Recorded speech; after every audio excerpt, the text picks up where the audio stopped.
السلام عليكم ورحمة الله وبركاته. هل القيامة ممكن تقوم النهاردة؟ يعني احنا ناس كتير جدا صحيت على خبر ان دار الافتاء بتقول ان في علامة من علامات يوم القيامة هتحصل النهاردة، وان ممكن تقوم القيامة في هذا اليوم، وانتظروا يوم القيامة. والناس بقى قاعدة وخايفة، والشباب خايف، طب هنعمل ايه؟ طب احنا هنلحق ولا مش هنلحق؟ طبعا احنا اتكلمنا في الموضوع ده كتير قوي قوي قوي.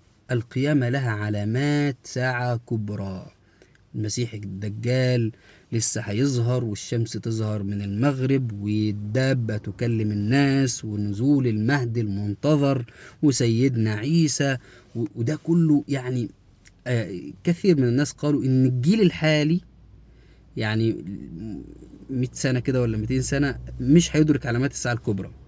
وليهم بقى يعني بعض، يعني انا مش بفتي يعني ان انا بحدد تحديدا، ولكن هم ليهم بعض الحاجات في علامات الساعة الصغرى مع علامات الساعة الكبرى، والفرق ما بين ده وما بين ده وما الى ذلك. مش هندخل نفسنا في النقطة دي، يعني نعدي الحتة دي. ولكن غالبا احنا مش هنشوف هذه العلامات، لان اول علامة من علامات الساعة الصغرى بعثة النبي صلى الله عليه وسلم. يعني معنى ان الرسول بعث في مكة، فدي علامة على قرب قيام الساعة. قال صلى الله عليه وسلم: بعثت انا والساعة كهاتين، واشار باصبعيه السبابة والوسطى. احنا جايين مع بعض كده. الكلام ده عدى عليه اكتر من 1400 سنة، فمعنى ذلك ان الامر لسه يعني ايه شوية.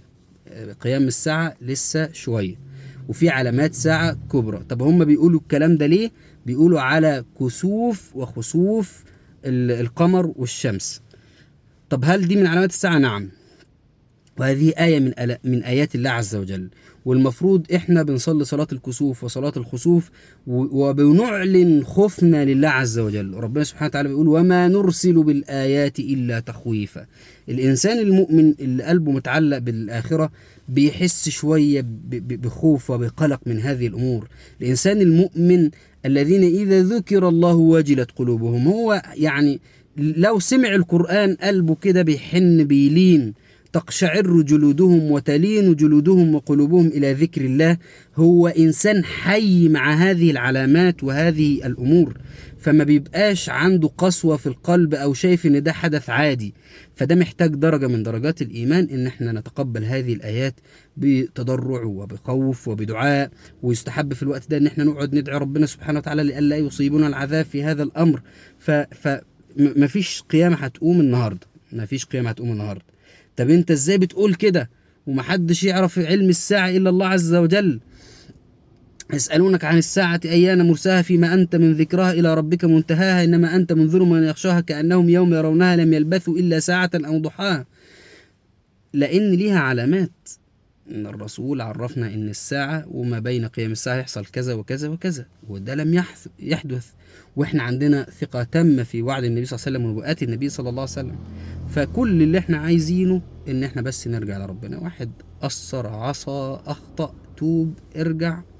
اللي بيعرف يرجع هو اللي بيعرف ينجح في حياته. انتوا عارفين لعبة الشطرنج؟ العسكري ما بيعرفش يرجع، دايما ماشي في الاتجاه ده. فلو مشي في الغلط بيكمل في الغلط، فمش عارف يرجع. فده اكتر واحد بيموت في الاول كده. انما اللي بيعرف يتراجع عن الغلط هو ده اللي بينجح في حياته. ربنا يحفظنا ويسترنا، ويعني يقبلنا ويهدينا ويرضى عنا. اللهم امين، وجزاكم الله خيرا. السلام عليكم ورحمه الله وبركاته.